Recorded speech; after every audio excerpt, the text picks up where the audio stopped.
Hello, this is the daily COVID update from Deccan Herald. I'm Suraksha. On the bulletin today, the Supreme Court takes notice of the plight of the migrant workers. Karnataka reports 150 new cases, and later in the bulletin, we speak to Maitri Krishnan from AICCTU about the suspension of several labor laws during the pandemic and its impact on India's labor force. They have just taken this time, this opportunity when people cannot protest, it's difficult for people to come out and actually speak out against it, to push for these kind of anti-people, anti-worker policies. And that's something that they're doing. But first, a look at the daily figures. At the time of this recording, India has over 87,000 active cases in the country and has recorded over 4,500 deaths. The ICMR has tested more than 33 lakh samples for the novel coronavirus so far and more than 1 lakh samples in the last 24 hours. The Supreme Court has finally cracked the whip against the lapses in the arrangements made for travel and food for migrant workers 2 months after the lockdown was announced. It has directed the state governments to provide food to the stranded labourers till the time that they return to their native places. It has also directed that migrant workers will not be charged fares on either buses or trains.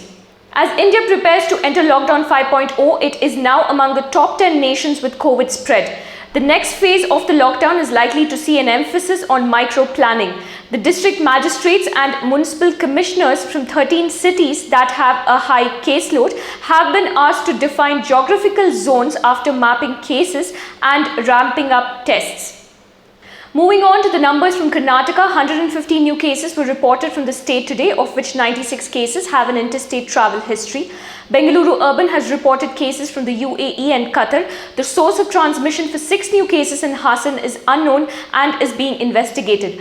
Raichur and Bengaluru have reported 1 case each with SARI. The other cases are contacts of previously diagnosed patients. Udupi has reported 29 cases today, the highest in the state. 26 of these are those who have returned from Maharashtra, 2 have returned from Telangana and 1 from Kerala. All of Dakshina Kannada's 24 new cases and 12 from Bidar are among those who have returned from Maharashtra. The state has not reported any deaths in the last 24 hours. Karnataka has recorded 2,533 cases this year and has successfully treated 834 patients. The state currently has 1650 active cases and 13 are in the ICU. 47 have died so far and 2 have ended their lives after testing positive and have not been added to the state's death tally. The state has tested 10,470 samples in the last 24 hours. An epidemiological analysis of Karnataka's cases suggests that each COVID-19 patient in Karnataka now infects less than 1 person. An advisory team has found that the RO, which is a metric used to describe the contagiousness of infectious agents, has decreased from 1.5 to 0.85 from March 28th to May 27th. The value of the RO is key to understanding the spread of infection. According to Dr. Giridhar Babu, if the RO is above 1, each patient is expected to infect 1 other person. If it is less than 1, further spread is less likely. The team has also found that the doubling time of infection has increased from 9 days to 17 days in the state. Karnataka has once again made changes to the quarantine procedures for international travellers. According to the new guidelines, once a traveller completes 7 days in institutional quarantine, he is not required to undergo a mandatory COVID-19 test if he is found to be asymptomatic and if the thermal screening and pulse oximetry are normal. If the medical checkup is found normal, the traveller can be released to home quarantine. The Karnataka government has temporarily suspended flights from 5 states, Maharashtra, Gujarat, Tamil Nadu, Madhya Pradesh and Rajasthan due to a high caseload from these states. Additionally, restrictions on arrival by roads from Maharashtra, Gujarat and Tamil Nadu will also continue until further orders. The government will relax travel norms once the batch of returnees from these states leave mandatory quarantine for their homes.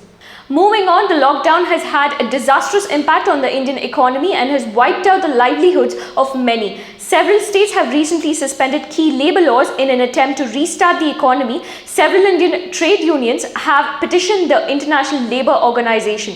In our series of conversations looking at the post-COVID world, my colleague Amulya spoke to Maitri Krishnan from AICCTU about the impact of these decisions on a labour force that is already among those who are the worst hit. So what is the impact of these suspension of laws are going to have on laborers? See, if you let's just take one thing, right? If we take the idea of increasing working hours, it's something that everybody is saying that we need to have increased working hours. Right now we have 8-hour workday. They're saying you must have 10 hours or 12-hour workday. Now the whole idea is, how do you understand a worker? What is going to happen by this? A worker is reduced to the work that he does. It is as if he has no personality outside of that. He has no life outside of that. He has no family. He has nothing outside of what he can produce for you. And that is what you're reducing the worker to. What it does is it's going to make the employer completely like a dictator in the workplace, which is not what the constitution envisages. 3, it's going to, in fact, these kind of things are going to increase unemployment. And 4, it is going to increase the number of people in the unorganized sector, which means that are going to be more people without savings, more people without social security, more vulnerable people who are there, as opposed to people with some social security. When we are dealing with a crisis like coronavirus, why the labor laws are being pushed at this time? See, that's the question that we really must be asking. Because if we look at what we have seen over the last month and a half, 2 months, we will actually see that the conditions of workers are so vulnerable. People are put in such a difficult state now. They have not been paid wages.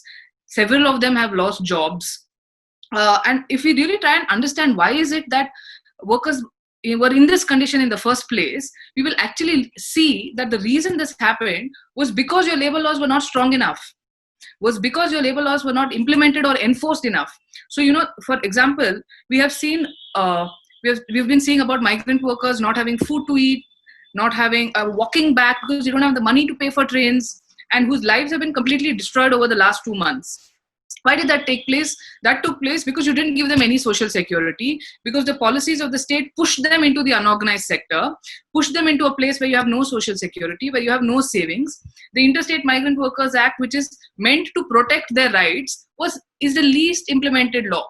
Any right-thinking government, any right-thinking person would see that the need of the day is actually to strengthen these labor laws. Recently, out of those in the lockdown 4.0, one of the things, that has been not mentioned is the wage payment, right? From the, all these companies are not, obligated to pay wages. I wanted, can they really do that? So there are two parts to this, I would just like to say. The first is the payment due during the first lockdown itself. That's from March 24th to May 17th or 18th. The payment due for that period, there was an order that was issued by the Ministry of Home Affairs saying that you must make payment. And that order, even though it was there, it was never enforced. So we know that several lakhs and lakhs of people have actually not been paid those wages, and the government has done nothing to enforce it and nothing to implement it. Instead, what they have done, the lobby of these managements have managed to convince them to ensure that from 18th onwards, when the new lockdown notification, like you said, came about, that clause is not there. It doesn't mandate. But the existing laws in force themselves require that wages have to be paid. So it's not that, say, I don't go to duty because government doesn't allow me to go. I can't be blamed for it. If I don't go because I don't want to go, that's a different matter. But if the government says you can't go to work and then I don't go to work, how can I be denied wages? And the Payment of Wages Act, the Industrial Disputes Act, all mandate that wages have to be paid, even for this period, even for like you said, the lockdown 4.0, for that period as well, wages will have to be paid under existing law. The whole question is the government interested in ensuring the enforcement and implementation of its own orders, of its own laws, which protect workers, or is it not interested in implementing it? That's the question. So legally, yes, we are entitled. How is the labor is going to look like in a post-COVID world? Going forward, it all depends on how the states choose to frame policy. Whether the states are going to take the side of saying that we are going to protect workers, or whether they're going to say that we are going to protect big businesses and allow exploitation of workers. So the future as we look forward is really about what the government and whose side the government chooses to stand on. That's all from us today. For the latest updates, log on to DeccanHerald.com. Stay safe and we'll see you tomorrow.